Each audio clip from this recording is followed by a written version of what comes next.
Welcome back, ladies and gentlemen, to the general show. So today we will be doing risk appetite. So essentially what risk appetite is, how much you're willing to risk from your money or said thing for you to have maximum returns. So it's like taking all of your eggs, putting them in one basket, and then hoping that that basket yields the best profit in terms of shares or stocks, right?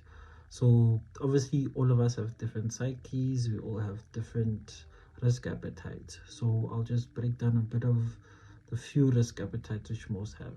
As I said, high risk, they're hoping for high reward, but then there's also a high chance of loss.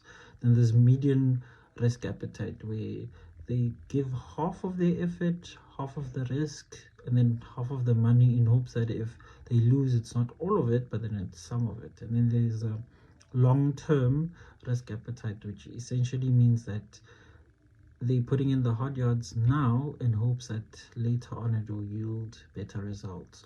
Generally speaking, that is the best approach when it comes to investing, because as a investor, you need to be efficient and methodical when you invest. So let's say, for instance, let's say a new company just came into the stock exchange.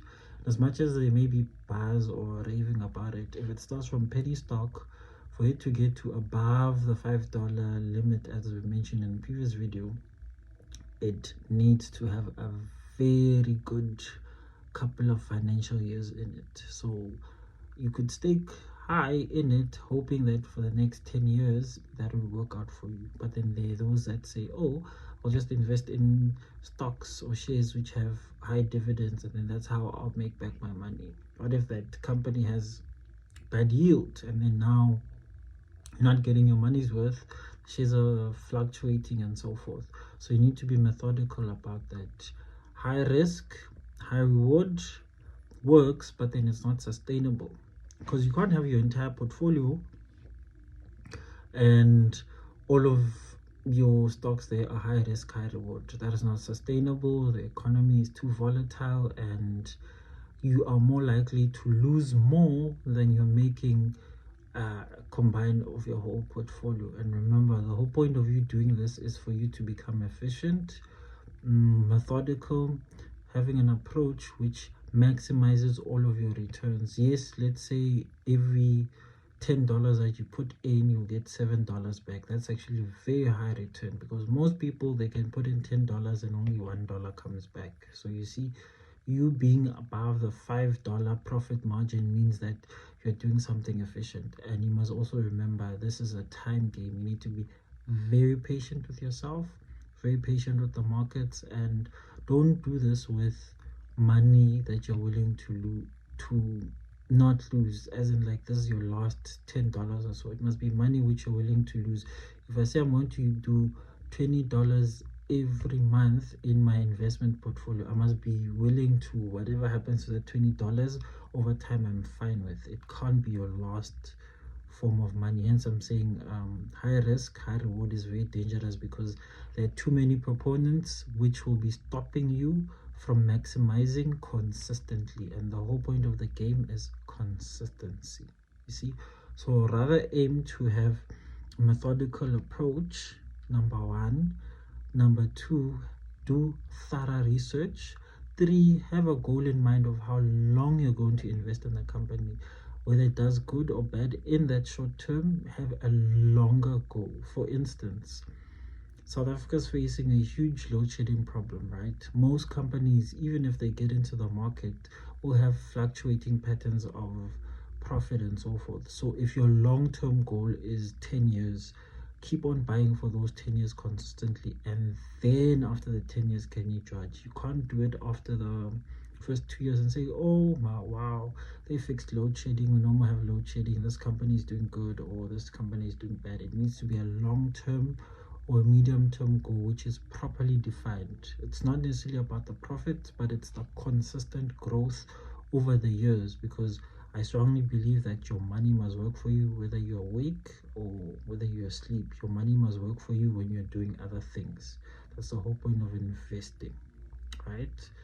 And then in life, if we are to apply this whole concept of risk appetites, the inverse of it is actually true. So let's say, for instance, you're in your mid-20s, you were an accountant, and then you decided that no, my true passion is actually interior designing, and you're like, I'm too old, I'm already in accounting, how can I have a startup? And then every single excuse in the book. You cannot afford to do that, because it is your life at the end of the day. So you must be willing to say, I'll take this high risk appetite approach, which literally means that in as much as I'm an accountant, and I was an accountant by trade, my passion is in interior designing.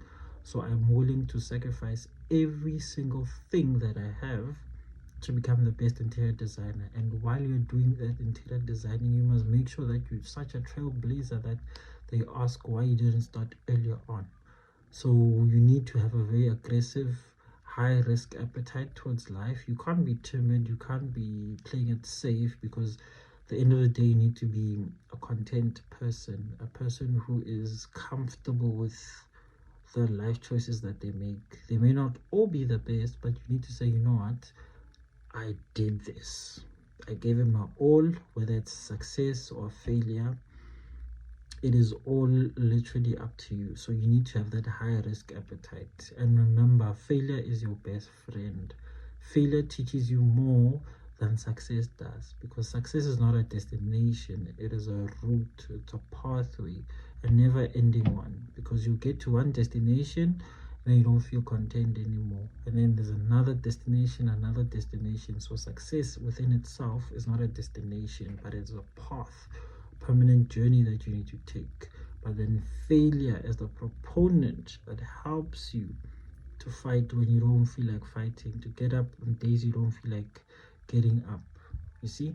So you need to have the high risk appetite in life for a high reward. But then in terms of investing, you need to be a long-term investor, methodical, do your research, and then that's how you're most probably going to be one of the successful investors, because it is such a technical aspect to do investing that you need to have all of your eggs, knowing in which baskets they go into. But then when it comes to life, you need to go all out. This is your life. You literally only have one chance. You can't redo it. There are no chances of redoing it, because sometimes you only get one chance to do something.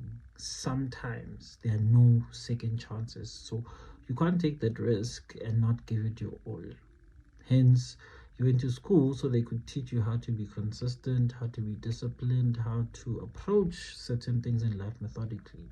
Yes, it doesn't necessarily work for everyone, but then you were taught certain skills which you're meant to approach and execute, you see. So it is one of those things.